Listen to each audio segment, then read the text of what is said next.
ছাদের উপর দাঁড়ায়, আবার লাফ মারে গাছের ডালে বসে, আবার লাফ মারে জমিনের মধ্যে পড়ে যায়। আর বাচ্চাদেরকে টুক টুক টুক টুক করে ডাকে, বাচ্চারা রে আয় রে আয়, মায়ের পাকার নেশায়। আর মায়ের পাকা ছেড়ে এদিক সেদিক ঘোরাফেরা করিস না, তোরা আর ভয় পাস না, আর কান্দিস না। আমি থাকতে তোদের একটা সন্তানকেও ছেলের মুখে যাইতে দিব না। তদ্রুপ নবী আমার বলেন, হাসরের ময়দান যেদিন শুরু হয়ে যাবে, নবীর উম্মতরা যখন পানি পানি বলে চিৎকার করতে থাকবে, নবী আমার বলে, আমি বাচ্চাওয়ালা মুরগির মতো ওরাল মারবো, একবার মিজানের পাল্লার ঘোরাই, আমার দৌড় মারবো উলজরাতের ঘোরাই, আবার দৌড় মারবো আরো সাজিল নিচে সেজদায় পড়ে যাব। নবী আমার সেজদায় পড়ে কেঁদে কেঁদে বলবে, রাব্বি হাবলি উম্মতি, রাব্বি হাবলি উম্মতি। আমার নবী সাল্লাল্লাহু আলাইহি ওয়াসাল্লাম কাঁদতে থাকবে, নবীর চোখের পানি মোবারক দুই গাল বেয়ে বেয়ে সোনার মতো পড়তে থাকবে। নবী আমার কেঁদে কেঁদে বলবে, ও মাবুদ, তায়েফের জমিনের রক্তের বিনিময়ে তুমি আমার এতিম উম্মতগুলিকে মাফ করে দাও। কোনো জবাব আসবে না, নবী আমার কাঁদতে থাকবে।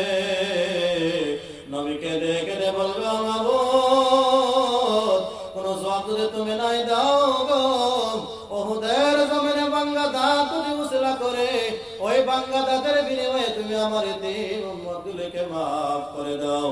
তো আল্লাহ তাআলা বলবে, ও হাবিব, তুমি আর কাঁদো না, তোমার কান্না আমি রব্বুল আলামিন আর সইতে পারি না। তুমি মাথা উঠাও, চোখের পানিগুলো মুছে ফেলো, তুমি আখিরাতের ময়দানে তুমি আর কষ্ট করিও না। দুনিয়াতে তোমাকে বহু কষ্ট দিয়েছি, দুনিয়ার জমিনের মধ্যে তোমার 63 সাল জিন্দেগি ছিল তোমার, ওই 63 বছর জিন্দেগির মধ্যে তুমি কখনো সুখ করো নাই। 63 কাল জিন্দেগি ভর তুমি কষ্ট করেছো, তোমাকে আমি রব্বুল আলামিন কষ্ট দিয়েছি। আখিরাতের ময়দান তোমার কষ্টে নয়, ওয়ালাল আখিরাতু খায়রুল লাকা মিনাল উলা, আখিরাতের ময়দান তোমার কষ্টের নয়, তুমি আর কাঁদিও না। নবী আমার বলবো, মাবুদ, আমি মাথা উঠাইবো, চোখের পানিগুলো মুছে ফেলবো, কিন্তু আমার উম্মতের উপায় কি হবে?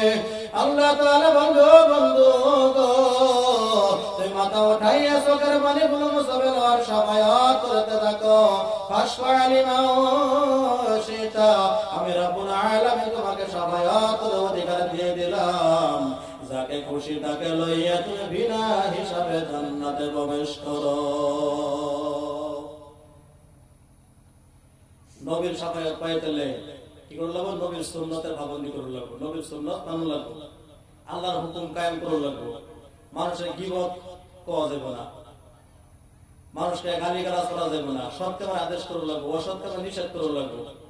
কইছে মসজিদ মাদ্রাসার দান খেরাত করে লাগবে, জান মাল সময় নিয়ে আল্লাহ তাআলার রাস্তায় সময় লাগাইতে লাগবে, তাহলে নবীর সাফায়াত পাওয়া যাবে। তো যাই হোক, আল্লাহকে আমাদের সবাইকে যা কইছি আর শুনছি তার থেকে বেশি বেশি আমল করার তৌফিক দান করুক। ওয়া আখিরু দাওয়ানা আলহামদুলিল্লাহি রাব্বিল আলামিন।